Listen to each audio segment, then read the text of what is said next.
2024년 한국의 군사력이 북한을 압도한 지도 어느덧 20년이 훌쩍 넘었으며 그나마 북한이 해볼만 했던 육군은 비교 자체가 실례일 정도로 격차가 압도적으로 벌어졌지만 그럼에도 북한이 적화 통일을 포기하지 않는 것은 그저 내부 단결을 위한 명분이 아니며 대한민국의 심장이자 전부라 할 수 있는 서울을 점령할 계획을 세웠기 때문입니다. 특히 미국 다음으로 많은 1900대의 3.5세대 전차를 보유한 한국이 어지간히 신경 쓰였는지 중국과 이란의 도움으로 개발한 3세대 전차인 M2020을 대량 양산할 계획이며 유사시 휴전선 일대에 배치한 4000대의 전차가 주축이 되는 기계화 군단을 투입해 한국군의 방어선을 빠르게 돌파하고 서울을 점령한다는 것이 북한의 제8식 전술입니다. 그러나 한국이 큰맘 먹고 도입한 현존 최강의 공격 헬기인 36대의 아파치는 제8식 전술을 통한 서울 점령에 마지막 희망을 걸었던 북한에게 끝없는 절망을 안겨주었는데 벌써 7년이란 시간이 흘렀지만 지금도 북한군이 절대 아파치의 존재를 알려주지 않는 것은 전의를 상실한 북한군이 전쟁을 거부하다가 쿠데타까지 벌어질 수 있기 때문입니다. 그런데 최근 한국 육군은 3조 3천억의 예산을 투입해 36대의 아파치를 추가 도입하겠다고 천명했는데 이에 개발사인 보잉 측이 한국의 라이센스 생산을 먼저 제한하면서 어차피 국방부는 폴란드에 납품할 물량만 934대가 남는 상황에 K2 흑표의 추가 도입을 뒤로 미루고 한국 육군이 보유할 아파치를 100대 이상으로 늘리겠다고 선언했습니다. 이로써 한국 육군이 아시아 최강의 공격 헬기 전력을 보유하게 되면서 도무지 대항할 방법이 보이지 않던 아파치에게 벌벌 떨고 있던 북한군은 사형 선고가 내려졌는데 서울과의 거리가 50km도 채 되지 않는 휴전선에 60만이 넘는 북한군은 마치 암세포와도 같은 존재였지만 아파치 군단 앞에서는 기어다니는 벌레 그 이상도 이하도 아닙니다. 그래서 오늘은 아파치 100대 도입 확정이 북한에서 경악하는 이유에 대해 알아보겠습니다.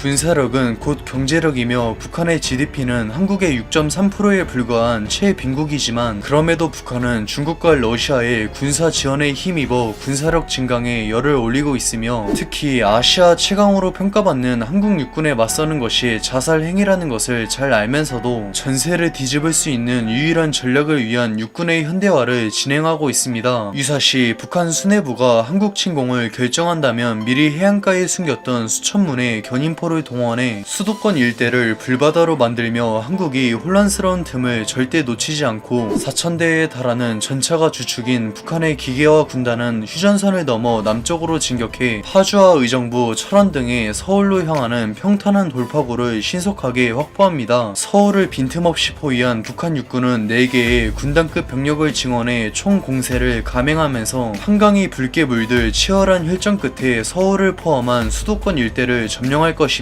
이후 중국의 중재로 미국과 협상을 진행해 한반도에 대한 주권을 인정받거나 그대로 한국의 남은 영토를 집어삼키며 적화 통일을 실현하는 것이 북한의 제8식 전술입니다. 한국 육군은 아시아에선 중국을 제외하면 감히 견줄 자가 없는 독보적인 기갑 전력을 보유했지만 규모에서 한국을 능가하는 북한군의 기갑 전력은 결코 무시할 수 없는데 주력 전차인 K1-2호는 월등한 전자장비를 탑재했지만 105mm 강선포의 화력은 한계가 명확하며 북한군의 최신 전차인 M2020을 상대로 확실한 우위를 장담할 수 없습니다. 거기다 북한은 M2020은 물론 주력 전차들에게 코넷 대전차 미사일을 복제한 불세4를 탑재했는데 코넷은 1400mm의 관통력으로 3.5세대 전차조차 일격의 격파가 가능해 현존 최강의 전차 중 하나인 K2 흑표조차 결코 생존을 장담할 수 없으며 한국 육군의 허를 찌른 북한 육군은 적화 통일이 꿈이 아니라는 기대와 함께 희망이 보이는 듯 했습니다. 그러나 주변국들로부터 한국을 수호할 구원자라 믿어 의심치 않는 아파치의 도입은 아직도 적화 통일을 기대하던 북한군에게 일말의 희망도 남기지 않는 절망을 선사했는데 끝내 한국 육군이 100대의 아파치를 도입해 아시아 최강의 공격 헬기 전력을 보유하게 되면서 북한의 적화 통일은 그 어떤 기적이 일어나도 불가능한 희망 고문이 되었습니다. 벌써 개발된 지 30년이 훌쩍 넘은 지금까지도 아파치가 현존하는 공격 헬기의 정체 장점으로 군림하는 것은 시대를 뛰어넘은 괴물같은 대전차 능력이 존재했기 때문인데, 아파치를 전설적인 전차 킬러로 만들어준 헬파이어 대전차 미사일은 1400mm의 압도적인 관통력으로 현존하는 어떤 전차든 원샷 원킬로 확실하게 보내버릴 수 있습니다. 세계 최강의 전차이자 독보적인 방어력을 보유한 미국의 M1A2는 물론 그에 준하는 독일의 레오파드 2A7, 한국의 K2 흑표조차 헬파이어한테서 살아남는 것은 기적에 가까운데, 북한 육군의 그 잘난 최신 전차인 M2020은 흔적도 없이 불타는 관짝으로 전락할 것이며, 나머진 헬파이어까지 갈 것도 없이 70mm 로켓으로 가볍게 쓸어버릴 수 있습니다. 아파치는 그 체급에 걸맞게 이런 헬파이어를 16발이나 탑재하기 때문에 이론상 한국 육군의 아파치는 한 번 뜰 때마다 무려 1600대의 전차를 지옥으로 보내버릴 수 있지만, 아파치의 먹잇감은 전차 말고도 널렸으므로 명중률을 절반으로 낮춰도 기갑사단이 최소 1개씩 증발하며 개미떼에 불과한 잔존 병력은 30mm 기관포로 정리할 수 있습니다. 심지어 한국은 퇴역할 예정이었던 250대의 500M 디펜더를 무인기로 개조해 아파치가 운용할 계획이며, 500M 디펜더는 북한 상대론 나름 쓸만한 토우 대전차 미사일 4발을 탑재하는데, 밤낮을 가리지 않고 하늘을 뒤덮은 아파치 군단이 강철비를 퍼붓고 귀신같이 사라져 한숨 돌리던 찰나에 이번엔 500M 디펜더가 미사일을 난사한다면 지옥이 따로 없을 것입니다. 설령 아파치에게 초토화된 북한의 기계화 군단이 죽을 힘을 다해 남쪽으로 힘겹게 진격해도 그들을 반갑게 맞이하는 것은 북진할 준비를 끝낸 아시아 최강 제7기동 군단인데, 이미 전멸에 가까운 피해를 입으며 스스로 죽을 길을 찾아온 북한군은 오직 북진 통일을 위해 폭풍처럼 밀고 올라갈 제7기동 군단에게 그저 곱게 죽기만을 기도해야 합니다. 한국 육군이 휴전선을 넘어 북진할 때도 아파치의 맹활약은 끝나긴커녕 이제 시작으로 아파치는 한정된 공간에 적이 밀집할수록 화력이 극대화되어 그 진가를 발휘하는데, 한국 육군을 막기 위해 몰려든 북한군은 아파치에게 일방적으로 학살당할 뿐이며, 반대로 흩어진다면 한국 육군에게 각계격파당하는 지옥의 이지선다를 강요할 수 있습니다. 결국 북한군이 이런 참사를 방지하고 아파치의 폭주를 막으려면 공군이 한반도의 제공권을 장악하고 공격 헬기의 천적인 전투기로 격추하는 것이 가장 빠르고 확실하지만, 주변국들도 무시 못하는 세계 8위의 나름 막강한 전력을 보유한 한국 공군을 상대로 박물관에 전시할 고철덩어리가 전부인 북한 공군의 제공권 장악은 어림도 없습니다. 그동안 한국 육군은 눈앞에 보이던 기갑 전력에만 집중하던 이전과는 달리 이제는 눈앞에 나무가 아닌 멀리 있는 숲을 보면서 아파치의 추가 도입에 모든 힘을 쏟고 있으며, 아직도 미련을 버리지 못하고 자신들의 국력에 맞지 않는 과분한 육군을 보유하면서까지 서울 점령을 통한 적화 통일을 노렸던 북한의 야심은 처절하게 짓밟혔습니다. 예나 지금이나 2000년이 넘는 한민족의 역사가 증명했듯이 한국은 수많은 고난과 역경이 닥쳐도 결코 굴하지 않고 기적을 꽃피워 이제는 세계적인 강대국으로 올라섰으며, 한국의 아파치 100대 도입은 한반도를 노리는 주변국들에게 압도적인 힘을 과시함으로써 대한민국의 평화와 자유를 수호하고 진정한 자주 국방을 실현하겠다는 강한 의지입니다. 지금까지 3분 밀떡이었습니다. 저는 다음 이 시간에 더 맛있게 찾아뵙겠습니다.